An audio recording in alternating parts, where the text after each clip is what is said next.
जय हिंद दोस्तों। देखिए ये जो है क्लास 10 का ऑब्जेक्टिव क्वेश्चन है साइंस फिजिक्स का, और ये पार्ट 2 वीडियो है। ये चैप्टर 1 का पार्ट 2 वीडियो है। आप लोग पहला वीडियो नहीं देखे हैं तो आप लोग जाकर जरूर देखिएगा। और ये देखिए ये पार्ट 2 वीडियो है। यहाँ से हम लोग ये 69 नंबर प्रश्न से करेंगे ऑब्जेक्टिव क्वेश्चन। और यहाँ पर देखिए आपको इस चैनल पर चैप्टर वाइज ऑब्जेक्टिव क्वेश्चन कराया जाता है क्लास 10 का। आपका बोर्ड एग्जाम का तैयारी बेहतरीन ढंग से कराया जाता है। इसलिए आप लोग इस चैनल पर अगर नए होंगे तो चैनल को सब्सक्राइब करके बेल आइकन जरूर दबाइएगा और वीडियो को भी लाइक कर लीजिएगा, क्योंकि इस चैनल पर आपको chapter wise objective question daily के डेली कराया जाता है। इसलिए आप लोग डेली ऑब्जेक्टिव क्वेश्चन करने के लिए इस चैनल से ज़रूर जुड़िएगा। चलिए अपने सेशन को स्टार्ट करते हैं। देखिए सबसे पहले प्रश्न दिया है यहाँ पर, दंत विशेषज्ञ किस दर्पण का उपयोग मरीजों के दांतों का बड़ा प्रतिबिंब देखने के लिए किया जाता है। तो दांतों के लिए किस दर्पण का उपयोग करते हैं हम लोग, तो अवतल दर्पण। Right answer option number B हो जाएगा। अवतल दर्पण का इस्तेमाल हम लोग दांतों के लिए करते हैं। कौन सा लेंस अपसारी लेंस भी कहलाता है। अपसारी लेंस अवतल लेंस को कहा जाता है। Right answer option number A हो जाएगा। अवतल लेंस को अपसारी लेंस भी कहा जाता है। नेक्स्ट प्रश्न देखिए, एक प्रयोग में अवतल दर्पण द्वारा किस बिंब का प्रतिबिंब एक पर्दे पर प्राप्त किया जाता है। दर्पण की फोकस दूरी को निर्धारित करने के लिए प्रयोगकर्ता को मापने की जरूरत क्या होती है। तो दर्पण तथा पर्दा के बीच की दूरी और दर्पण तथा बीम के बीच की दूरी दोनों को मापना पड़ता है। इसलिए right answer option number C हो जाएगा यहाँ पर। नेक्स्ट क्वेश्चन देखिए, गोलीय दर्पण के परावर्तक पृष्ठ की वृत्ताकार सीमा रेखा का व्यास क्या कहलाता है। जो गोलीय दर्पण के परावर्तक पृष्ठ की जो वृत्ताकार सीमा रेखा होता है उसको गोलीय दर्पण का द्वारक कहा जाता है। राइट आंसर सी हो जाएगा। गोलीय दर्पण का द्वारक। निम्नलिखित में से कौन उत्तल दर्पण की फोकस दूरी है जिनकी वक्रता त्रिज्या 32 सेंटीमीटर है। तो 32 सेंटीमीटर वक्रता त्रिज्या वाले जो उत्तल लेंस दर्पण की जो फोकस दूरी होगा वो प्लस में 16 सेंटीमीटर होगा। राइट आंसर सी हो जाएगा। नेक्स्ट प्रश्न देखिए, यदि किसी बीम का प्रतिबिंब आवर्धन ऋणात्मक है, यदि किसी बीम का प्रतिबिंब का जो आवर्धन है ऋणात्मक है तो उस प्रतिबिंब की प्रकृति क्या होगी। तो जब ऋणात्मक आवर्धन आता है तो वास्तविक और उल्टा प्रतिबिंब बनता है। राइट आंसर ए हो जाएगा।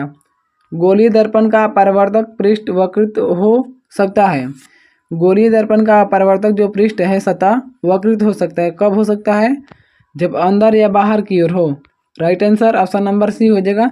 जब अंदर या बाहर की ओर हो तो अब गोलीय दर्पण का जो परावर्तक पृष्ठ है, जो परावर्तक सतह है वो वक्रित हो सकता है, मतलब गोलाकार हो सकता है। वह गोलीय दर्पण जो अंदर की तरफ वक्रित हो कहलाता है। वह गोलीय दर्पण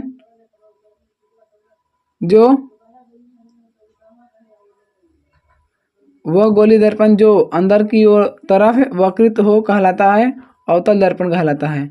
राइट आंसर ये हो जाएगा, अवतल दर्पण कहलाता है। नेक्स्ट क्वेश्चन देखिए, प्रश्न कह रहे हैं, वह गोलीय दर्पण जो बाहर की तरफ वक्रित हो कहलाता है। जो बाहर की तरफ हो उसे बोलते हैं उत्तल दर्पण। देखिए उत्तल दर्पण ऐसे होता है, ये बाहर की तरफ वक्रित होता है, और अवतल दर्पण इस प्रकार होता है, ये ऊपर की ओर इसको कलई किया हुआ रहता है। तो ये आपका हो जाएगा अवतल और ये हो जाएगा आपका उत्तल। ठीक है, देखिए दोस्तों आगे क्वेश्चन देखते हैं। गोलीय दर्पण के परावर्तक पृष्ठ के केंद्र को दर्पण का क्या कहा जाता है। तो गोलीय दर्पण के जो परावर्तक पृष्ठ के जो केंद्र होता है उसको ध्रुव कहा जाता है। Right answer option number B हो जाएगा, ध्रुव कहा जाता है। गोलीय दर्पण का वक्रता केंद्र को किस अक्षर से निरूपित किया जाता है।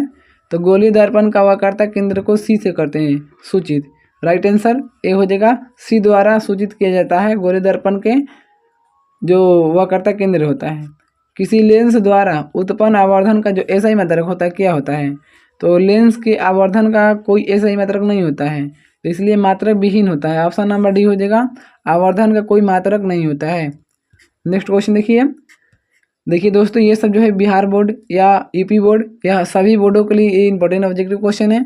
आपका सब्जेक्ट एक ही रहता है, यहाँ से 1 से लेकर 12 क्लास तक आपका सिलेबस एक ही रहता है। तो आप कोई भी बोर्ड से हो, आपका 2025 में एग्जाम होने वाला है। आप लोग इस चैनल से ज़रूर जुड़िएगा और अपने बेहतरीन ढंग से तैयारी करते रहिए। निम्न में से किस लेंस की फोकस दूरी धनात्मक होती है।